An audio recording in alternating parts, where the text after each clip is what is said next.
Hello Internet! Welcome to Merlin's Archery Adventures!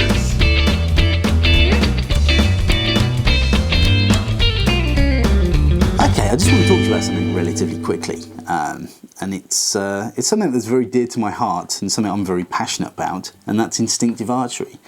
I'm just taking a break from doing a couple of bow reviews, but I've received a few emails lately from people asking about instinctive archery, what it is and how they can get into it.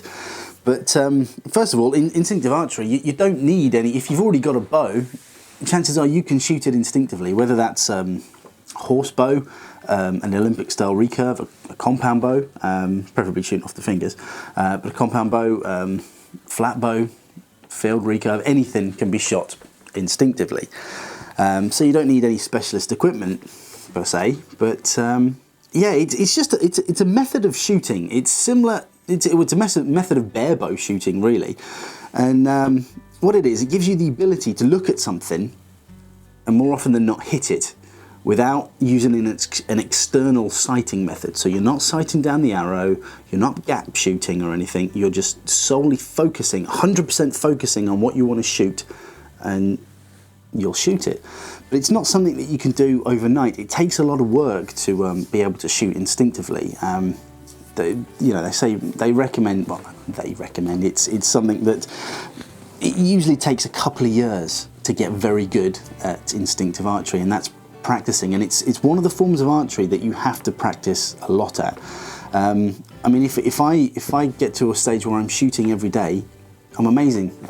Sound like I'm blowing my own trumpet, but I'm very comfortable with myself, and I can hit anything. If I practice every day for a few weeks, I really tune myself in, and I can hit anything. If I have a break for a couple of weeks, I can't hit the broadside of a barn. So it's something you've really got to work at. But yeah, I mean, the best way to train to shoot instinctively is start at a distance really close, a few meters, and you want to get like a 2-inch spot on your target. And you want to shoot arrow after arrow after arrow into that 2-inch spot.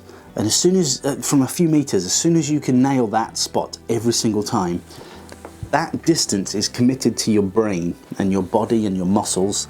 And hopefully whenever you shoot that distance again, you'll know exactly what to do to pop an arrow into that 2-inch spot. So then what you do, you move back a little bit and do exactly the same again. Shoot arrow after arrow after arrow after arrow into that little spot till you've got that sort of that distance committed to your body and your mind, and just keep going back, and then go forward again and go back, but each time keep going back a little bit further till you 20 yards, 30 yards, then go back to 20, then 10 and 15. Just keep moving those distances, committing those distances to your memory, and then sooner or later you'll be able to look at something and shoot it, no problem. I guess that is essentially, in its barest form, instinctive archery. Although people will say instinctive archery isn't the right name for it, and I agree to a certain extent. It's more intuitive than instinctive. Instinctive implies you could give a bow to someone who's never shot before, and they could pop arrows into the center all day long. So yeah, maybe instinctive archery isn't the right the right word for it, but it's certainly intuitive, and it's certainly a lot of fun. It's I mean, I shot compound for years when I was a junior mainly, and although I enjoyed it, I was always missing something. And then when I eventually discovered instinctive archery, admittedly I was shooting instinctively before it was a thing. Well, it's always been a thing, but before it had a name to me, before it was known to me. Yeah, I used to shoot my compound instinctively, and I had far more fun with that. And then when I sort of got into the traditional side of things, I enjoyed it far more. I still do. I enjoy archery far more now than I ever did.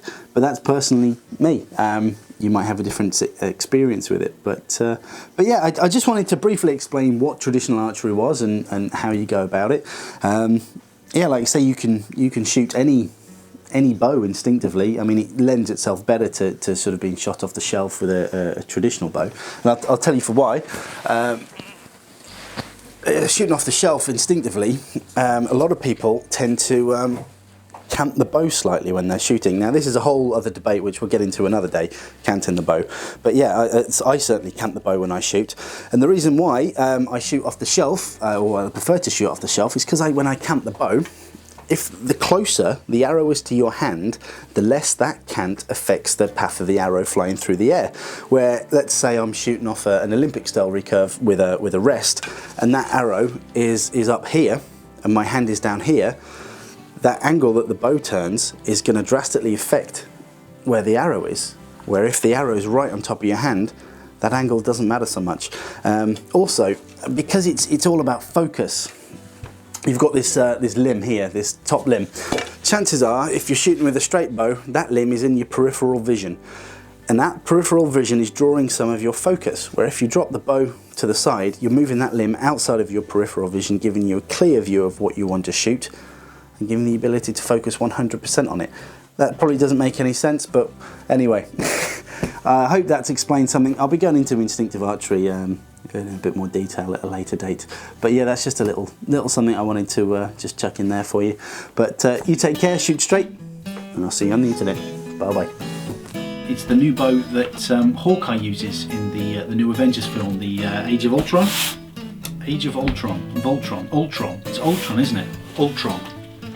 Age of Ultron. Not Voltron. It's definitely Ultron, isn't it?